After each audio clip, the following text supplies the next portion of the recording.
Hello, welcome back to the workshop. So today I'm going to have a go at making myself an axe. I have made an axe before, a teeny weeny one, but never one for myself, despite it being something that I've been wanting to make ever since I took up blacksmithing many years ago.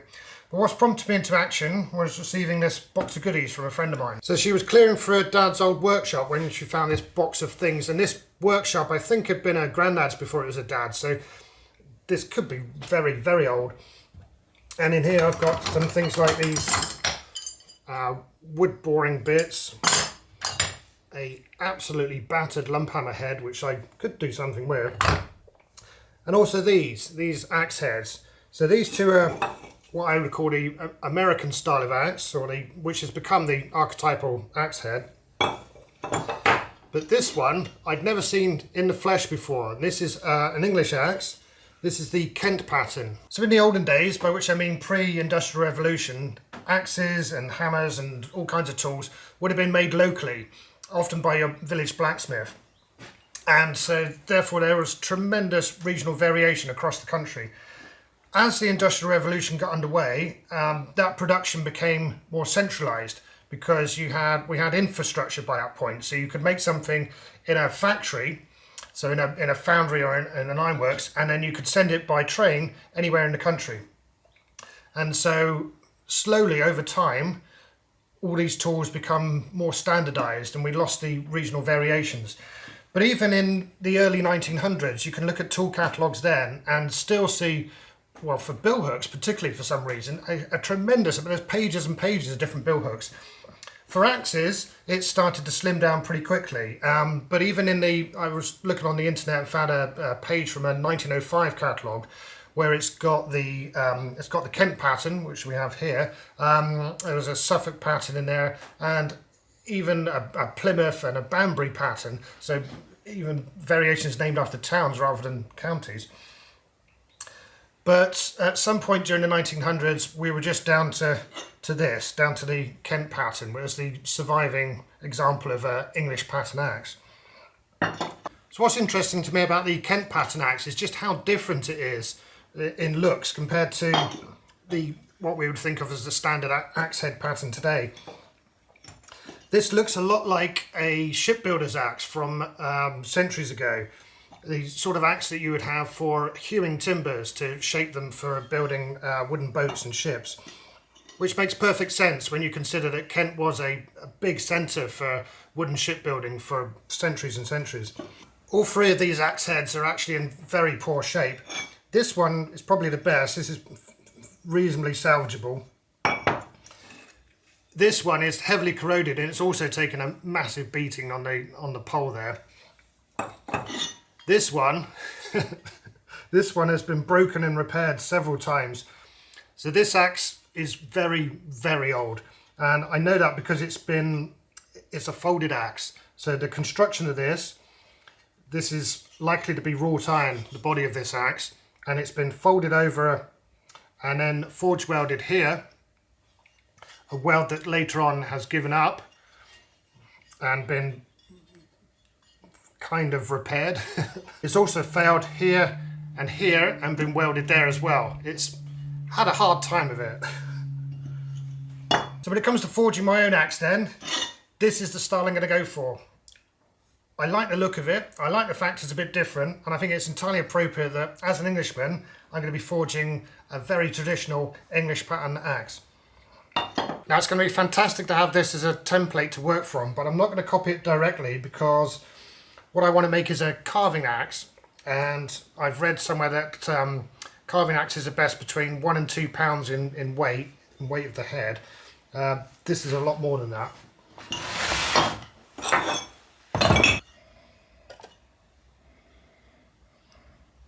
So we're 3.5 pounds basically, this one. So I want something that's about half the weight. This is going to be our starting point. This is the front leaf spring from a DAF 45 7.5 ton lorry. It's the exact same spring that I made the last axe from, and in my opinion it's the ideal material for making axes. So this is, I don't know exactly what it is, but it's going to be 5160 or something very similar to give the characteristics needed for for a leaf spring. It's not a material that will take on the same hardness as, say, a chisel or a drill bit, but that's not what you need for an axe. What you need is something that's not going to break or shatter in use. So if you think about it, a leaf spring has those characteristics. One thing about this material is that even when it's properly hot, it's very reluctant to move under the hammer. But of course, I don't have to rely on hitting it with a hammer over the anvil. Not only do I have the power hammer to help us out, but also, of course, the fly press. And this project will be a great test of what the fly press is capable of. So I've got tools here for drawing out, for shaping, and for punching the eye. And also a hot cut, and that's what we're going to do first. I'm going to try and use the fly press to hot cut the leaf spring to get to our starting point. I've never tried hot cutting tool steel before, so with anything.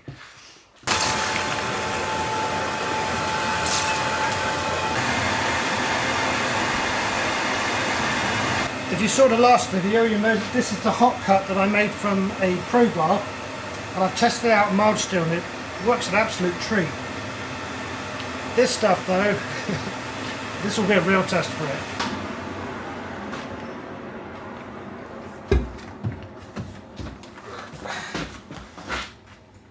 So first go, I just want to mark it.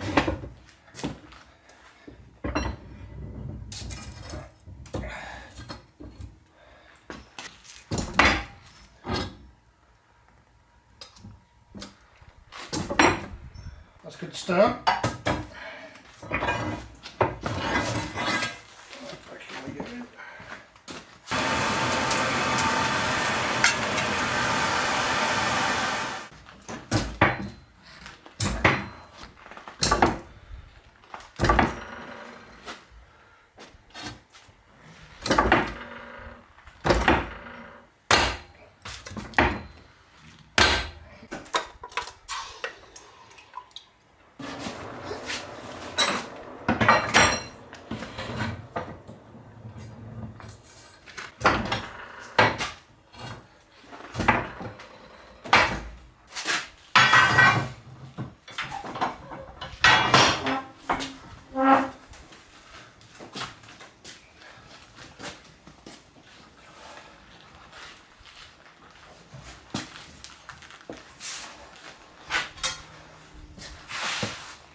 Whew.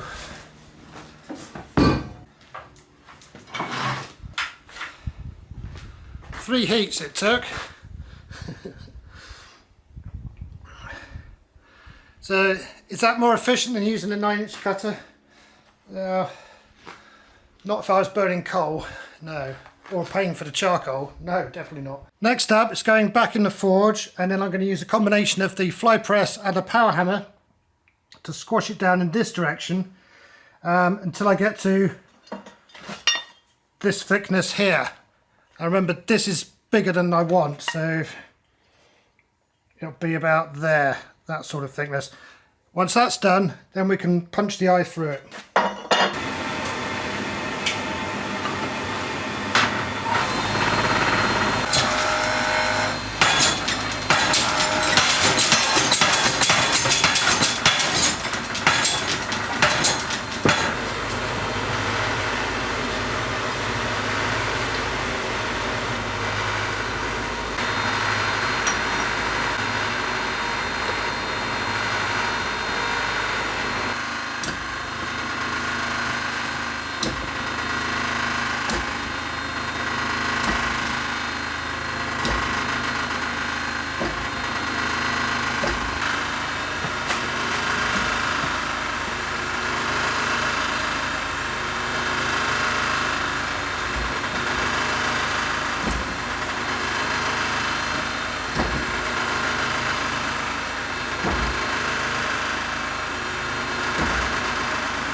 So we're now the same Same as that one. Of course I need to go a bit further than that.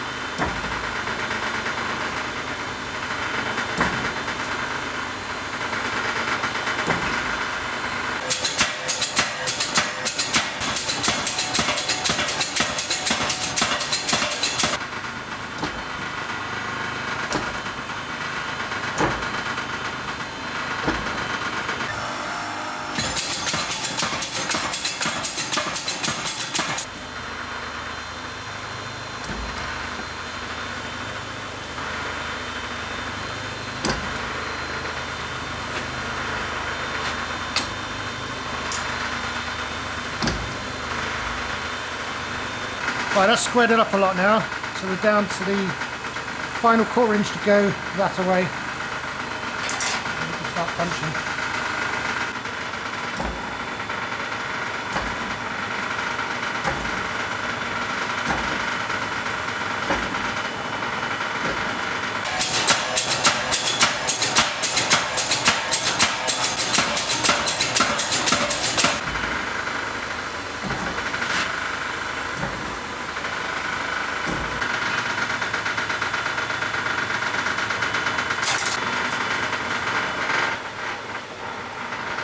That's it, down to dimension now. That's where I want it to be, that way. So next up I'm going to stick it back in the forge and go through the first of the normalisation cycles. That means bring it up to a nice bright orange and let it cool next to the forge. The idea of the normalisation is just to relax the structure of the metal. You think how long it spent being a spring, you need to make it forget that it was a spring, basically. So by heating it up to critical temperature to a nice bright orange, those molecular bonds will start to relax just a bit, and then letting it cool slowly, all those stresses will come out of it. Also, once it's cooled down, then I can mark it up ready for punching.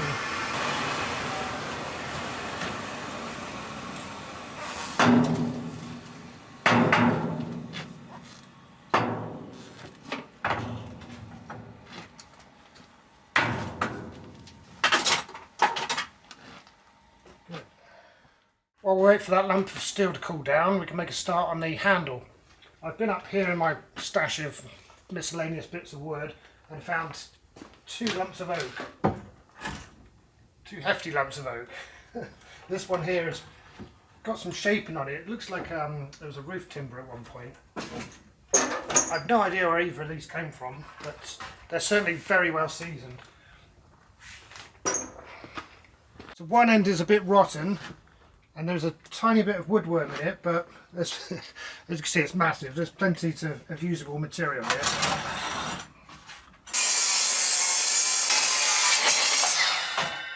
Right, over to woodworking corner, and we'll dream up some kind of design for it. I've got my felling axe here, just for inspiration. And I think what I'm going to do is go with the lower section of the felling axe as a rough pattern, but with a slightly more exaggerated curve and a more of a swell here. Yes, more of a swell so it catches your hand properly.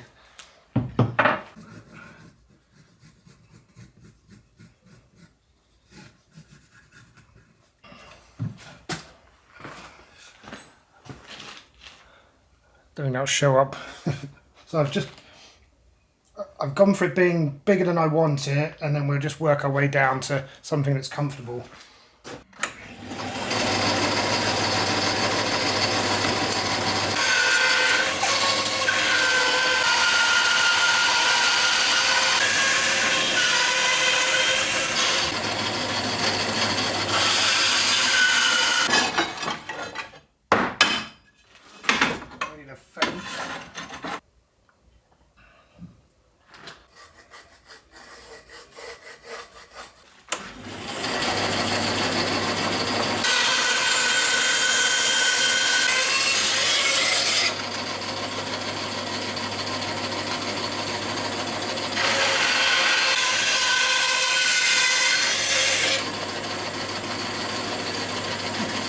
So much for the fence.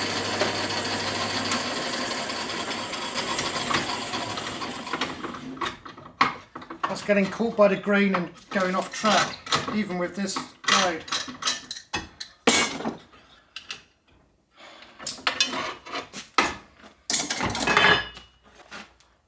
Yeah, might really be lost.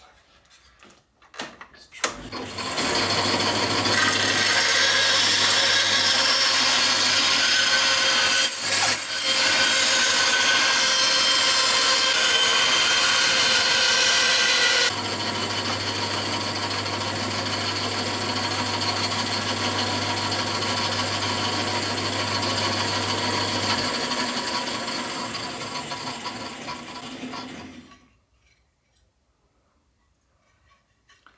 Well, it's a start.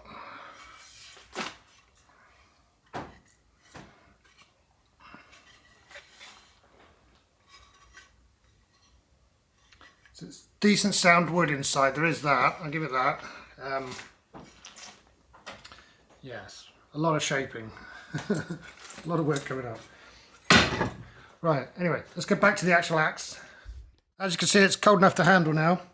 What I'm going to do is go to the belt sander and just tidy this bit up. This is where we cut through with the hot cut and with the initial sizing.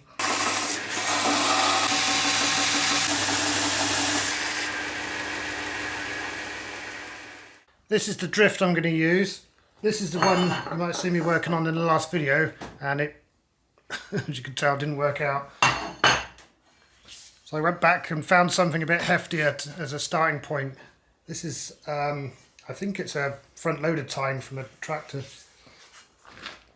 With this then, being more substantial, I could just squidge it with the fly press there, and I've got the shape that I wanted. So that is,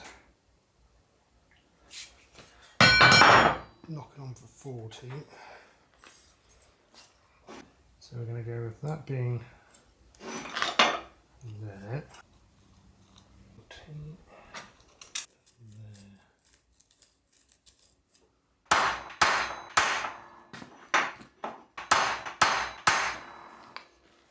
So for my axe, it's going to be less of a pole than this. I'm going with 1/2 inch. But first we'll punch through using the fly press.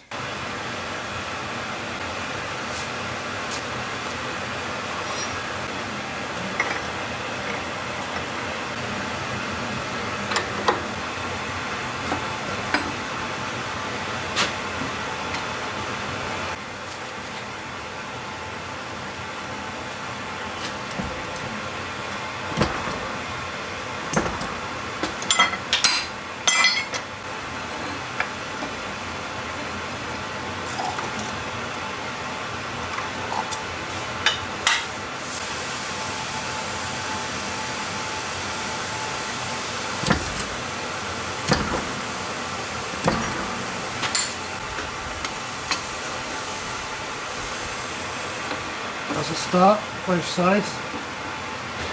Now one thing I could do with, which I'm going to make, but obviously I haven't got yet, is a stripper. So that's, well, for this fly press, it'll be a bit of framework that comes up like that, and it just catches the workpiece and pulls it off the punch in case it sticks. Punch sticking is a bit of a concern. We shall see how it goes when we get a bit deeper. So I've got water here to cool it off, and here I've just ground up some charcoal.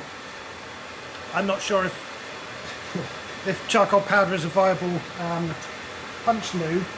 I know people use coal dust, and I've seen various concoctions of graphite powder.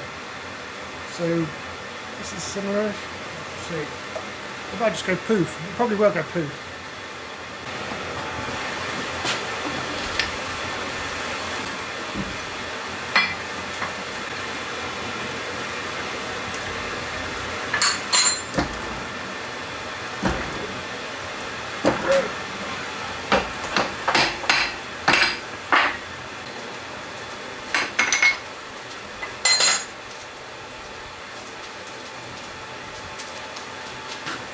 Well, that's 2 heats that lasted. If that.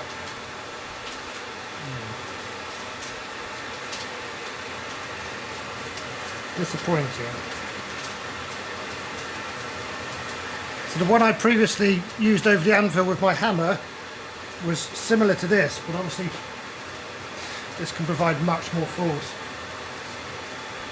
Well, for now I'm just going to straighten this out and we should carry on.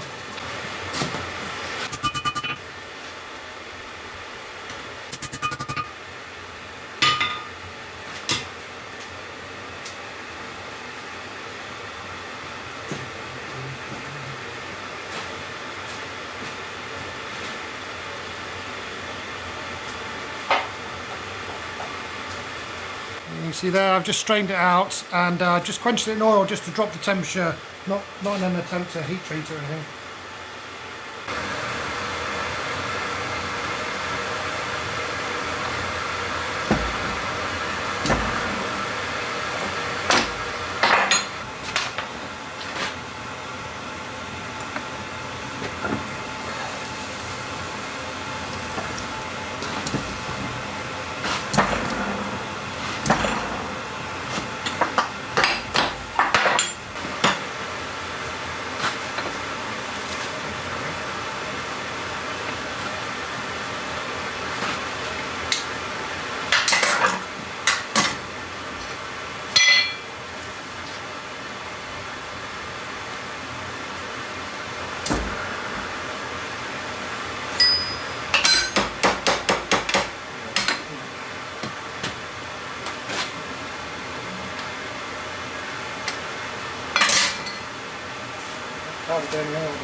Very hard to see if I'm moving the slug.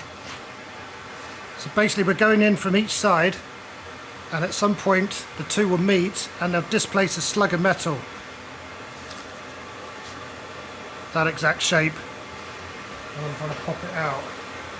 Let's go for it.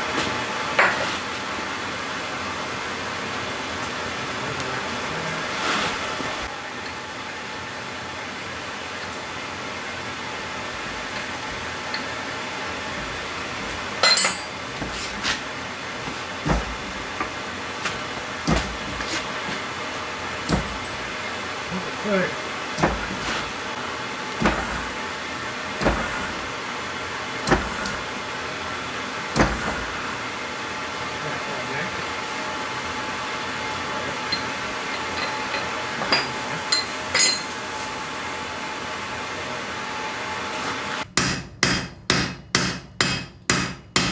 The slug is just this raggedy bit here now. It should be knockoutable.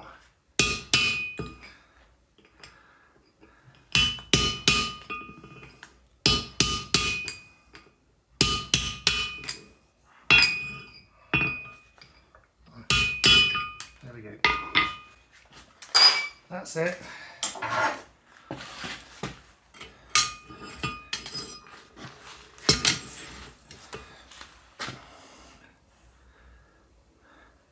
Well, this just demonstrates the beauty of punching rather than drilling, because that's all the material lost. And if you think how much a drill would have taken out. Anyway, we got there. So that's not too untidy a hole either. The next job is to drift it into something a bit like that.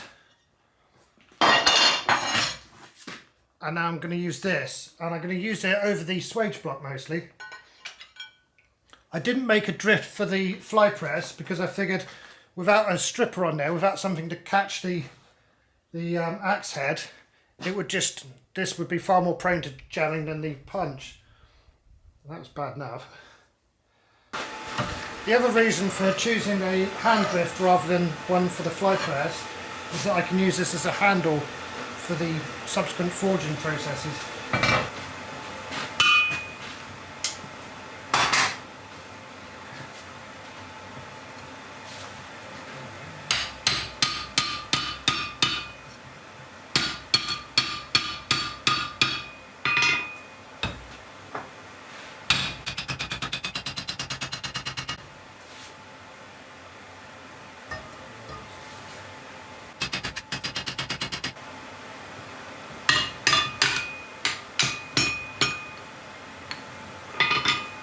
I'm now thinking I should have made a drift for the fly press.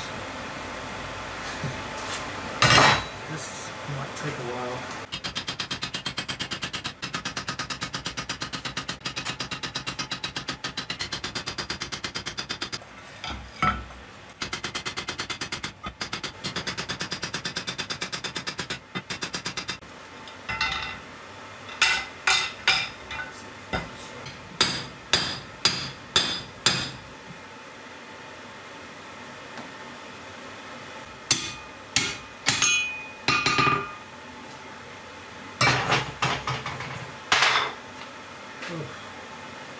That's the what I'm going to call the rough drifting done. I need to now insert a drift and forge around the drift to get that hole just right, because it's currently wonky. Like I say, there's lots of material, there's lots more material than we need here, and there's lots of material around the eye, so it's all going to be fine. But for now, I'm going to heat that up to critical again, nice bright orange, and let it cool down for another normalization cycle.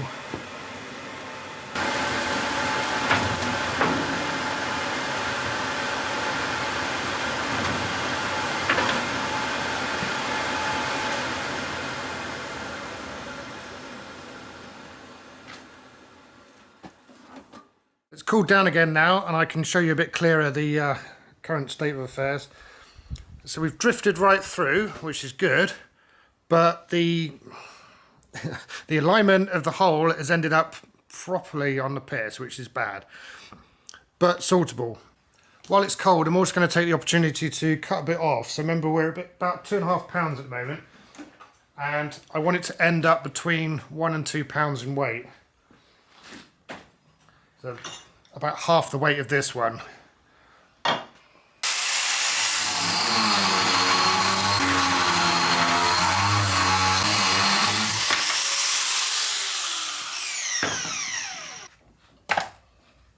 £2 1 ounce, so that's good. I think I'll probably leave it at that. Yeah.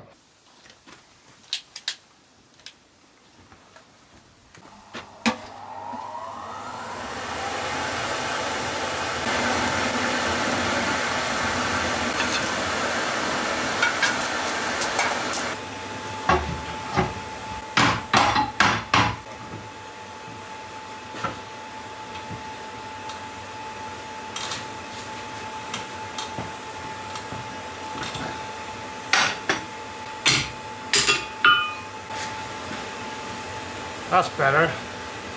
So, still lots of work to do, but that is much better.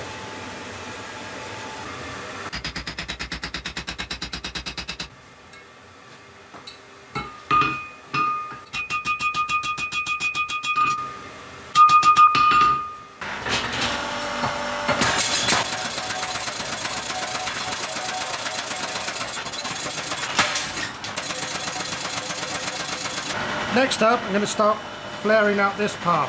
Start getting some work done here to widen the bit.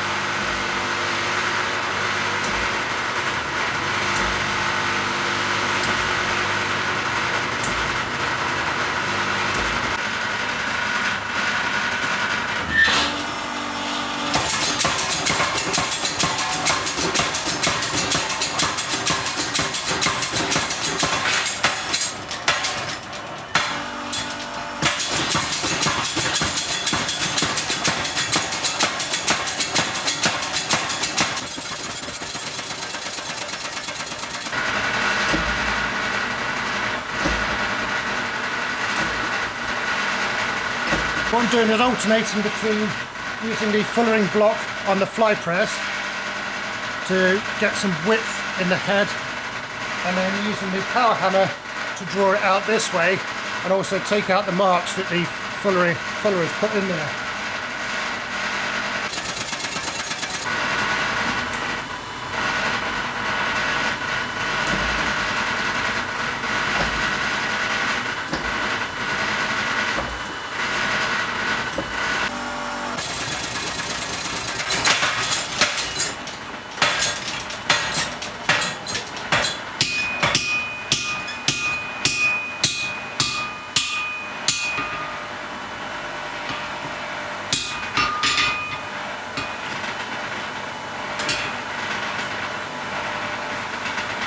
big difference I'm noticing is that normally with an axe you start to develop a fan pattern, so it's narrower here and much wider at the cutting edge. This style is very different because I need it to flare out right at the beginning on both sides, and it's symmetrical as well, which is surprisingly tricky.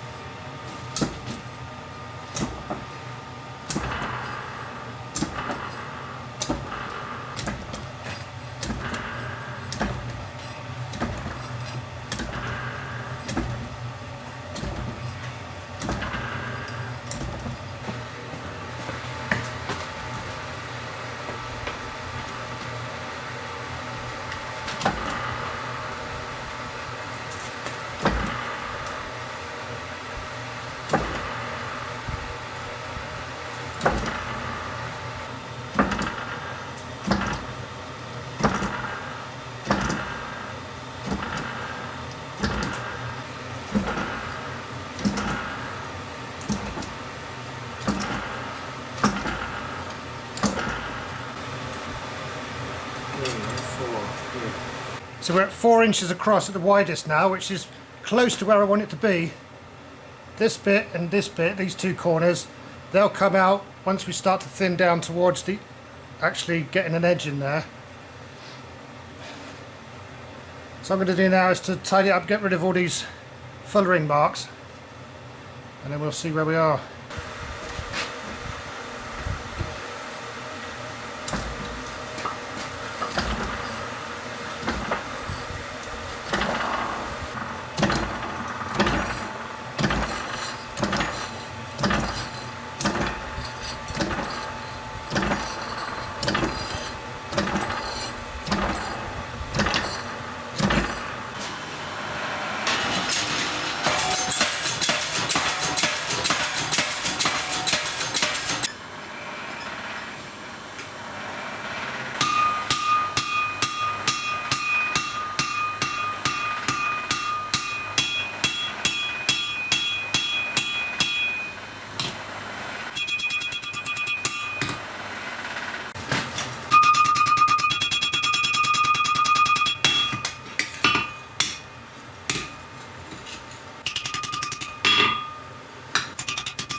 Next is to open up these ears, so stick the drift back in, and these bits here need to come out. That's much too much material at the moment, so it should look a bit like that.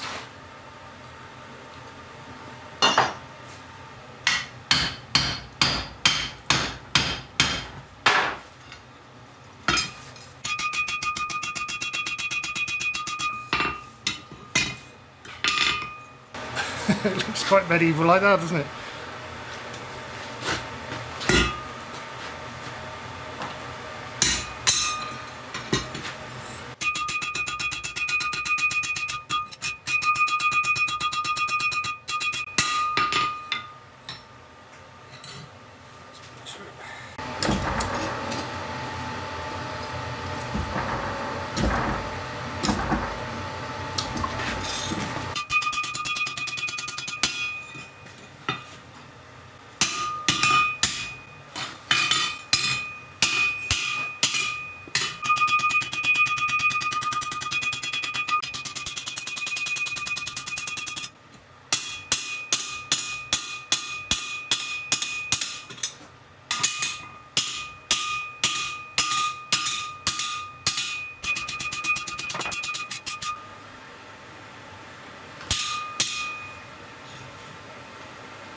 Right, that's not looking good.